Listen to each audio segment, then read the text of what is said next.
On this side, we actually have our laundry chute. What happens if we run out of gas in West Texas? What happens if plumbing bursts? The best part is what we call the black hole. It was just a process, a change in mindset of what was truly important to us.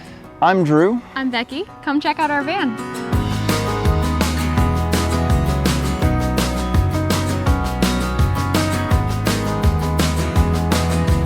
This is our kitchen. We have a fully electric induction cooktop and acacia butcher block countertops. Here I have a magnetic spice rack. This area is just, I feel like, the perfect work surface. I've got plenty of room to spread out here. And then in this cabinet, we store our dishes and various cooking items. All the spices are there, and that's super convenient right by the cooktop. Our drawers all have drawer slides that are made for an RV. So they lock in place, and you have to pull pretty hard to get them to open. We also put these on slides just to make it convenient in this small space to be able to get to everything. We have a 12-volt truck fridge here, and we love the size of it. It easily fits a week worth of groceries, and it even has a freezer up top. All right, on this side we have the kitchen sink. I love this faucet. We also have the soap dispenser here and this ratcheted paper towel holder so that it doesn't, fall down when we're driving. We did make a little sacrifice here because we went with such a large sink. These drawer fronts are just display actually, but the large sink is awesome. We store dirty dishes in there sometimes. Here we have 4 USB ports, the light switch for the bathroom, and that same acacia butcher block countertop. Underneath this cabinet, we actually were able to keep all of our plumbing in one place, and it's accessible. And then also on this side, we have a 4-gallon water heater. Super nice. Able to use that for the shower. Just storage of cleaning supplies and all of our personal care. We did do a flexible drain pipe. That way we could put it in a convenient spot instead of taking up both bays with plumbing. And then we have a little access door in this wall to get to the shower mixer valve. Up top, additional spices and cooking supplies. And then, just supplements and some personal care stuff.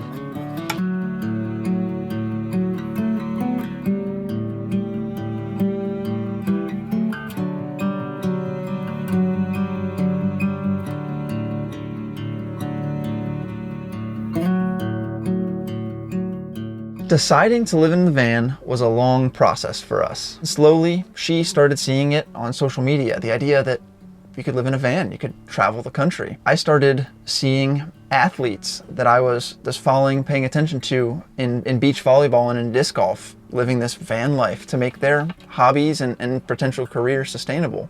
And that was fascinating to us. So we spent a year watching YouTube videos, van tours like this one, van build guides. We 3D modeled our potential van. We took a test trip, and just step-by-step doors opened, and we decided that we could swing it, that van life was for us. So we did a practice, I think it's by Tim Ferriss, called Fear Setting, and we would take a long walk and then talk about, the nightmare situations and formulate a plan and then see, because there were some things that seem so scary that van life might not be a good idea. Like, what if the van gets stolen? What if we total it right after we finish building it? And talking through those scenarios all the way to the end helped us see that it would be fine and that it was a totally reasonable decision and not so crazy. We said things like, what happens if we run out of gas in West Texas? What happens if plumbing bursts? And just all of these different situations. In almost all cases, there were just clear steps that we could take to mitigate risks, or things just weren't as bad as they seemed.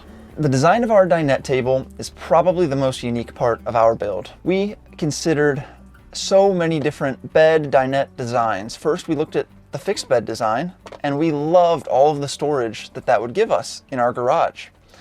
It would also be really, really convenient to just have a fixed bed, nothing to change, but you have to take up a whole different set of space with the dinette table. So that wasn't going to work for us. Then we considered the standard dinette conversion, where we had a half bed, half dinette that just raised and lowered, and the mattress slid down, and that would have been fine. Lots of people do that and really, really like that. Our big concern there, though, was just how short we would cut our garage off and then how little internal storage we would have. There wouldn't be any additional internal storage. And so we tried to get the best of both worlds. And we tried doing this by raising our dinette table as high as we possibly could. So my head is almost touching the ceiling, and we picked this height very carefully with that in mind. What this gives us is a ton of storage. So our garage can extend all the way back as far as the dinette extends. So our electrical is all on one side, and our water tank is under the other. But the best part is what we call the black hole. The black hole is right at my feet, and it is just this massive storage accessible from the inside, which is so nice when we need something late at night or in the middle of a city. We love not having to go out in the back and get it out of our garage. This dinette table space is super integral to our life in the van. Especially for me as a digital nomad, I need somewhere to work in the van. And while I don't always work out of here, the dinette table works great when I need to. We obviously eat all of our meals here, and at one point we fit 4 people sitting at this table if we squeeze in tight and have friends over, which is really, really nice. We love this Lagoon table mount, which makes it really easy to swivel, get people in and out, take it up and down, and we actually remove the tabletop to convert into what we call bed mode. Now we'll show you how we convert from dinette mode to bed mode. It's really fairly easy to convert. We just take our Lagoon tabletop off, plop it up here, move the leg. We slide these cushions down right here. Place the table on the lips. And just slide the bottom half of the bed down. And now we're in bed mode. All right, so when we convert to this nighttime mode, we have a queen size bed, and the mattress is actually custom to make sure that we were able to get 6 inches of foam without it bottoming out. So it's got a nice topper layer and then high density foam underneath, and it is super comfortable. So like you saw, the mattress is only in two pieces, and we intentionally put the break of the bed at a spot where we wouldn't feel it. It's like right between the hips and the knees. We measured it on both of us, so nobody's like falling in it, but yeah, you don't notice it at all. Beside each of our beds, we have a phone charger, a reading light, and then we have a ledge to keep all of our books. Each of us. And then on this side, we actually have our laundry chute. That way we can throw everything down there, close it, you don't smell anything, and it goes into the garage. Beside each reading light, we have a charging station for our phone or AirPods, whatever. And then up top here, we have our skylight. This has been a game changer. Along with the Max Air fan, we get a really nice cross breeze when we open this, and it has a blackout mode. It has a bug screen for when it's open. I can show that later. And then we each have our wardrobe, so we keep all of our clothes up here. We roll everything and use packing cubes to make things fit nicely.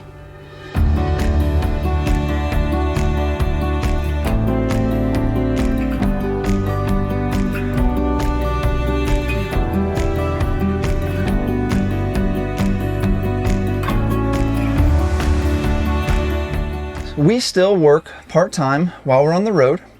I sold a startup just before we set out, and now I consult doing software work for fintech startups. I travel nurse while we're on the road. I work in the operating room, and I work both per diem shifts, so I can self-schedule in different locations, and I also have done some long-term contracts. When Becky does per diem work, I primarily just work here at the dinette table. When she does a longer term contract, I often get a desk at a co-working space. Since I work in hospitals and outpatient surgery centers, we kept that in mind when we were building the van and made sure that we wouldn't stand out. I do take the van to work downtown, and we kept everything as similar to a regular work van as we could for that reason. We also made everything accessible for our daily routine inside of the van and thought of that ahead of time. That way I wouldn't have to, open the back and show everyone, this is the van we live in, and then leave it for a long shift in a spot that might not be safe.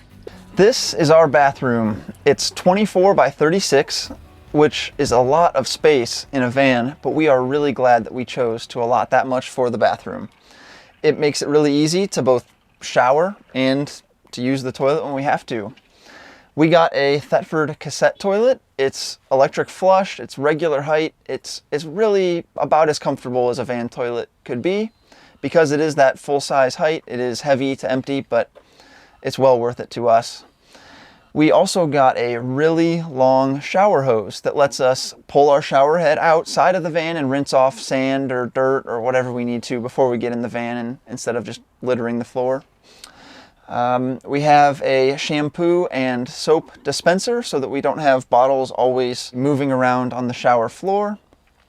We have hooks where we keep our towels, and we use microfiber towels that are just wonderful because of how quickly they dry and how small they pack up. We have a Nautilus self-cleaning shower door that has been just wonderful to use. Makes it really, really easy and takes up basically no space. It all just rolls up into that canister. To build our shower, we used a prefab 24 by 36 shower pan, but we actually put up stud walls using metal studs with plywood and then FRP on top, and then silicone to seal it all up, make it waterproof. The FRP trim that's available at Home Depot or Lowe's made it all really, really easy to put together our shower. We are so thankful for all the storage built into the Promaster. We can fit all of our outerwear in the cab, so all of our bulky jackets are up here, as well as all of our camera gear and our miscellaneous tray of odds and ends. There's also the tray up here where we keep all of our hats and gloves and sunglasses. There's so much storage on both doors where we keep sunscreen and guidebooks and atlases. And then we have our 3 big cup holders. We drive a lot as we're traveling all around, and so it's a cockpit made to be driving a lot, and it's really comfortable and convenient. The chairs are great. This mirror is a Becky's clever addition to make it really easy to get ready. One of us can sit right there with that mirror, and then we have another mirror tucked in a door back in the back, and so we both get ready simultaneously. The swivel seat is wonderful, especially when we have guests. It opens this tiny space up just a little bit and goes a long way. At night, or when we're looking for privacy, we just close our blackout thermal curtain. We pull that across, and it velcros along the frame of the cab, which makes it really, really easy. It doesn't let light in or out, and it definitely helps insulating both in the summer or the winter. We drive a Ram Promaster 3500 Extended. We didn't do too much to the outside. We did choose to install the crew window on the sliding door to get as much light as we could without looking abnormal from any other work vans that might be driving around. On the top, we have 400 watts of solar. We intentionally used the flexible, low-profile solar panels so that they virtually can't be seen from either side.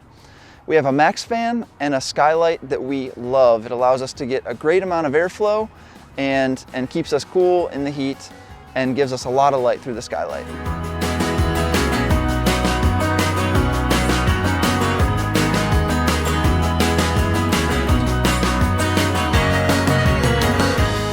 There are a few things that are actually easier in the van than in normal life.